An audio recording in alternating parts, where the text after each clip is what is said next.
Be encouraged. I'm Janet Porter, and this election is far from over. I have no doubt that when this case comes before the U.S. Supreme Court, that Donald J. Trump will be declared the winner and remain as president. How can I be so sure? Because the evidence of election fraud being gathered is already overwhelming, and because there are now 5 members of the Supreme Court who swore to uphold the Constitution and actually meant it. Trump will be vindicated, and the mass corruption and voter fraud will be exposed, and our leaders will finally have the resolve to fix it. But now the same news that tried to suppress the vote by declaring Joe Biden would win by double digits is calling states for Biden that he never won. And leading the charge is Fox News. You heard right.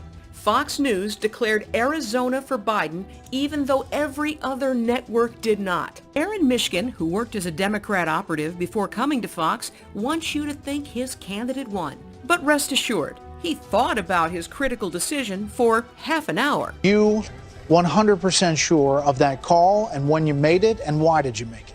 Absolutely. We made it after basically a half hour of debating. Is it time yet? And they're actually chanting, Fox News sucks. Fox News sucks. The reason why they're chanting that is because Fox News called Arizona for Biden yesterday, and a lot of people are angry about that. They can't wait to slap the label President-elect in front of Biden's name, and there it is. But I'm not moved, because I remember when we were here before. You see, I was part of the recount team in Florida 20 years ago, when Al Gore was declared the winner of Florida and the nation. They even used the word president to describe him. But that didn't make it true. Pretending someone is president wasn't true then, and it's not true now. But sometimes you can tell what's true by what slips out of people's mouths. We have put together, I think, the most extensive and inclusive voter fraud organization in the history of American politics. The fact is, whether he knows it yet or not, he will be leaving. The coordinated show continues, with the media and internet monopolies each playing their designated roles. While Twitter outright banned tweets from the president, since the election, Facebook joined Twitter in marking half of the president's posts as misinformation.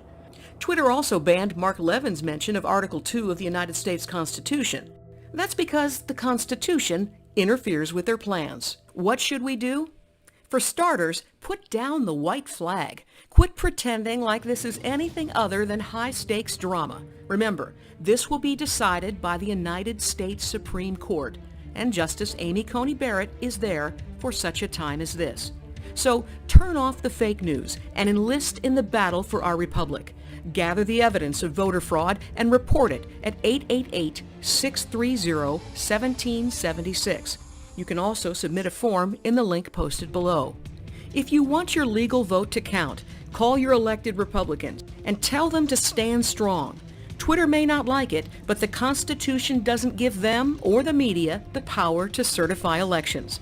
Remind your leaders of their oath to uphold the Constitution at 202-224-3121. Organize rallies.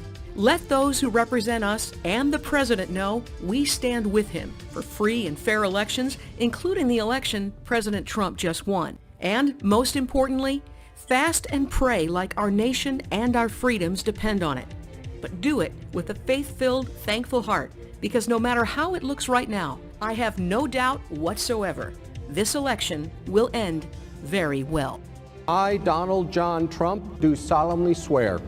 I, Donald John Trump, do solemnly swear that I will faithfully execute that I will faithfully execute the office of President of the United States the office of President of the United States and will, to the best of my ability, preserve, protect, and defend the Constitution of the United States. The Constitution of the United States. So help me God. So help me God. Congratulations, Mr. President.